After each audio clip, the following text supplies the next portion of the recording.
Good morning. My name is Mrinal and hope you're doing well.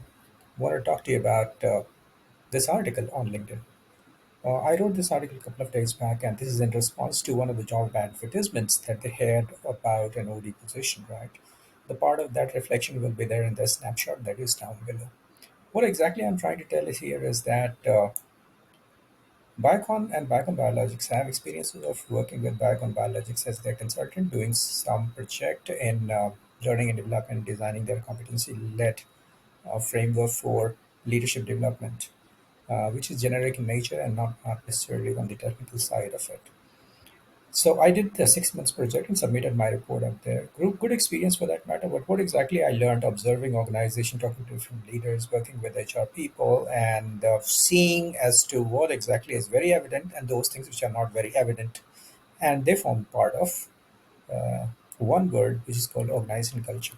So everybody knows here, right? Biocon Biologics, when you talk about, or Biocon, when you talk about, you remember one person, right? Kiran Majumdar Shah, the lady who has built this large empire, for that matter, around $1 billion company uh, put together, and they have three companies actually. So Biocon Biologics, and Syngene. Syngene is a, I think, clinical research company, and they do a lot of research, data analytics, and other things, especially in the space of R&D data analytics as well as the clinical trial and those kind of stuff. They also do a lot of third-party research and a lot of third-party analytics, and they carry out a lot of laboratory and R&D related processes on behalf of the other companies which give them this task to operate, especially from the pharma and life sciences space.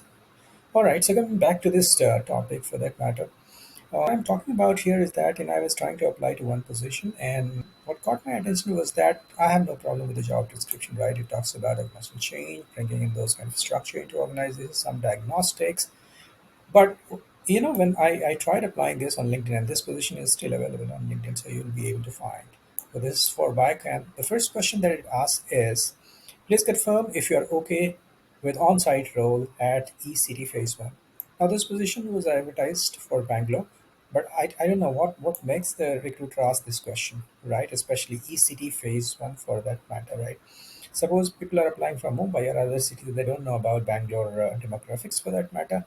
How would they understand? So simply say that, this office is based here. Would you be comfortable working from this space? And this is going to be an on-site role. So there is no hybrid, there is nothing. You didn't give this information and then you ask the question. It is confusing. Very confusing for that matter, especially those people who do not know where exactly phase one electronic city is. All right. Are you only OD specialist? Now, what is this kind of a question? Find me a person who is only OD, who has only been OD, and you're looking for a leadership somebody in that role. So that's a silly question, right? OD is a new concept, especially for Biocon. Certainly, I don't think even they have started with anything related to OD for that matter. They have the old style HR.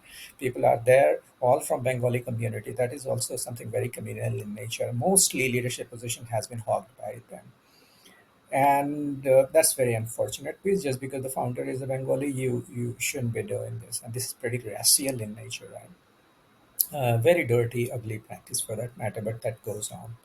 That's okay.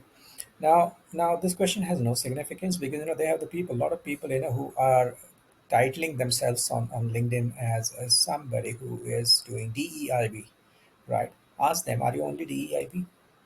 What kind of a silly question are you asking? This simply tells that you're nonsensical and you consider the candidates to be the stupidest in the world. They're not dumbhead like you, recruiter. And I don't know who are these managers who are not looking into these kind of things because they are relaxed. It's a company which is giving them free salary and they don't even care about the company's brand image for that matter. And what exactly is happening out here is a pure crappy work. Third question, please confirm if you have full-time MBA from Tier 1 Institute. What do you mean? What is Tier 1 Institute for that matter?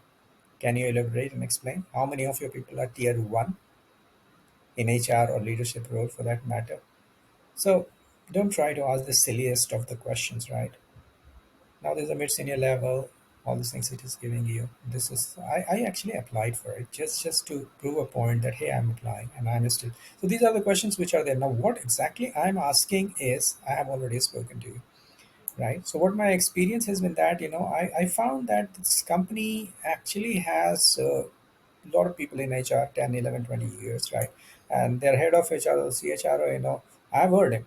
I've heard him that he takes pride in telling that every 3 years he is changing his expensive car, right? BMW, any versions for that matter, five or whatever it is. So he was just posting of that. He is not from HR. He is from advertising and other backgrounds. So he that's why HR is nowhere to be found and seen in Biocon for that matter.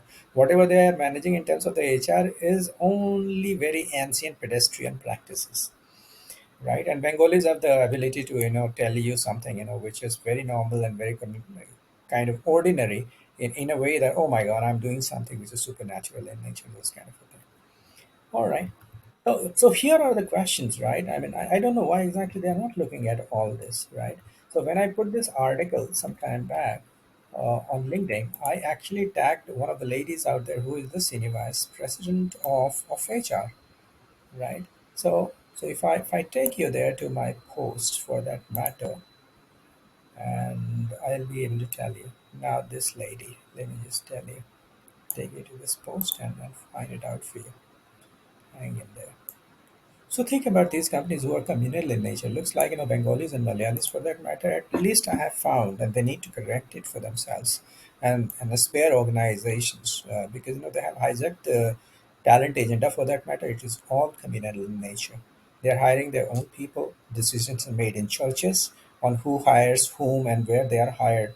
This is the ugliest thing I'm telling you. But when you examine, do a little bit of deep dive, you will find that things are as dirty, and this is the most unfortunate step of it, right?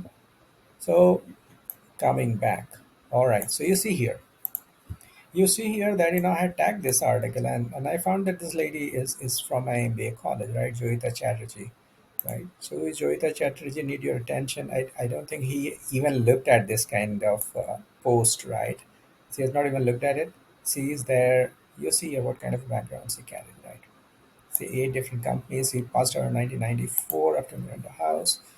All these Bengalis and Malayalis have the ability to speak English and ability to be proving themselves as something very special, something very different, extraordinary kind of, and that's where it is. So, 94 she passed out. She doesn't mention from 94 to 2002. So 8 years. I don't know what she was doing. Probably, she worked in several companies or did not choose to, and that is certainly fine.